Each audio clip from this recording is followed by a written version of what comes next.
Good morning, have a blessed day. ప్రియ సహోదరి సహోదరుడా, ప్రస్తుత కాలంలో మనం ఎంతో బిజీ షెడ్యూల్లో ఉన్నాం. ప్రతి ఒక్కరిని ఎవరిని కదిలించినా నేను బిజీ అని చెప్తా ఉంటారు కదా. అటువంటి బిజీ షెడ్యూల్లో మనం జీవిస్తూ ఉన్నాము. సమయం కూడా చాలా కొద్దిగా అయిపోయింది. సమయం కూడా ఎక్కువ ఎక్కువ లేదు. ఎన్నో పనులు అనుకుంటా ఉంటాం, కానీ కొన్ని పనులతోనే సరిపుచ్చుకునే రోజుల్లో మనం బ్రతుకుతా ఉన్నాము. సో ఇటువంటి రోజుల్లో మనం గడుపుతా ఉన్నాము. మనకు దేవుని మీద ఆధారపడే సమయం ఉందా? దేవుని కొరకు ఎదురు చూసే సమయం మనకు ఉందా? చాలా మందికి ఎదురు చూసే, దేవుని కోసం ఎదురు చూడాలనే ఓపిక లేదు, ఆశ లేదు. అందరూ సొంత నిర్ణయాలే. నా తెలివికి తోచింది, నా జ్ఞానానికి తోచింది, నాకు నచ్చింది నేను చేసేస్తానని ముందుకు వెళ్ళిపోతా ఉన్నారు. దాని ద్వారా ఎన్నో సమస్యలు కొని తెచ్చుకుంటా ఉన్నారు. కొంతమంది ఇల్లు కట్టుకోవాలనుకుంటా ఉన్నారు. డబ్బుల కోసము దేవుని మీద ఆధారపడరు. దేవా, నాకు హెల్ప్ చేయయ్యా, మేము ఇల్లు కట్టుకోవాలనుకుంటా ఉన్నాం, నాకు సహాయం చేయని ప్రభువుని అడగరు. కానీ సొంతగా నిర్ణయాలు తీసుకొని ఏ విధంగానైనా నేను మంచి ఇల్లు కట్టుకోవాలా, వాళ్ళకు మించింది కట్టుకోవాలా, వీళ్ళకు మించింది కట్టుకోవాలా అని అప్పులు చేసి అప్పుల పాలవుతా ఉన్నారు. మళ్ళీ ఆ బ్యాంక్స్కి డబ్బులు కట్టలేక, ఆ ఈఎంఐస్ పే చేయలేక విసిగి వేసారిపోతూ ఉన్నారు చాలామంది. లైఫ్లో చాలామంది చూస్తే సూసైడ్ కూడా అటెంప్ట్ చేస్తూ ఉన్నారు. ఎందుకంటే ఆ అప్పులు కట్టలేక. ఇవన్నిటికీ కారణం ఏంటంటే దేవుని కొరకు ఎదురు చూడకపోవడము, దేవుని సహాయాన్ని కోరుకోకపోవడము.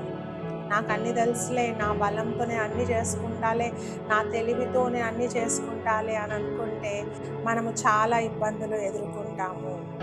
ఇంకా కొంతమంది ఉంటారు, బంగారం తాకట్టు పెట్టి మరి ఫంక్షన్స్ చేస్తూ ఉంటారు. బంగారం తాకట్టు పెట్టి అవి ఇవి కొనుక్కుంటూ ఉంటారు కదా. ఉన్న ఆస్తులను అమ్ముకుంటూ ఉంటారు. కారణం ఏంటంటే దేవుని కోసం ఎదురు చూడరు. సొంత నిర్ణయాలు. వాక్యం చెప్తా ఉంది, నీ స్వబుద్ధిని ఆధారం చేసుకోకుండా నీ పూర్ణ హృదయంతో యెహోవా యందు నమ్మిక ఉంచుము. సొంత బుద్ధి ఎప్పటికైనా ప్రమాదకరమే. ప్రియ సహోదరి సహోదరుడా, దేవుని మీద ఆధారపడడం మనం నేర్చుకోవాలి. షారాన్ మనం చూస్తే ఆమె జీవితంలో దేవుడు బహుమానం ఇస్తానని వాగ్దానం చేస్తే ఆమె ఎదురు చూడలేదు, సొంత నిర్ణయం తీసుకుంది. హాగర్ని తన జీవితంలోకి తీసుకొని వచ్చింది. హాగర్ ద్వారా ఇష్మాయిల్ పుట్టినట్టు మనం చూస్తూ ఉన్నాము. సో దాని ద్వారా ఇష్మాయిల్ సంతానానికి, ఇస్సాకు సంతానానికి ఇప్పటికీ యుద్ధం జరుగుతూ ఉంది. వీటన్నిటికీ కారణం ఏంటంటే తొందరపాటు నిర్ణయాలు, సొంత నిర్ణయాలు. సో వాక్యం చెప్తా ఉంది, ఒకసారి చదువుకుందాము. కీర్తనలు 27:14. ధైర్యము తెచ్చుకొని నీ హృదయమును నిబ్బరముగా ఉంచుకొనుము, యెహోవా కొరకు కనిపెట్టుకొని ఉండుము. హల్లెలూయా. ఇక్కడ కీర్తనకారుడు అంటా ఉన్నాడు, ధైర్యము తెచ్చుకొని నిబ్బరంగా ఉండు, యెహోవా కొరకు కనిపెట్టుకొని ఉండు. ఆయన ఎప్పుడు నీకు మోసం చేయడు, ఆయన ఎప్పుడు నీకు అన్యాయం చేయడు, నిన్నెప్పుడు ఒంటరిగా ఆయన విడిచిపెట్టాడు. ఆయన నీకు మేలు చేస్తాడు. కాబట్టి ఆయన కోసం కనిపెట్టుకో. 1 సంవత్సరమా, 2 సంవత్సరంలో, ఎంత సమయమైనా సరే దేవుని కోసం నువ్వు ఎదురు చూస్తే నువ్వు నూతన బలాన్ని పొందుకుంటావు. నువ్వు పక్షిరాజు వలె రెక్కలు చాపి పైకి ఎగురుతావు, కానీ కింద పడవు. కింద నీ జీవితం ఉండదు. ఉన్నత స్థానంలో దేవుడు నిన్ను నిల్చోబెడతాడు.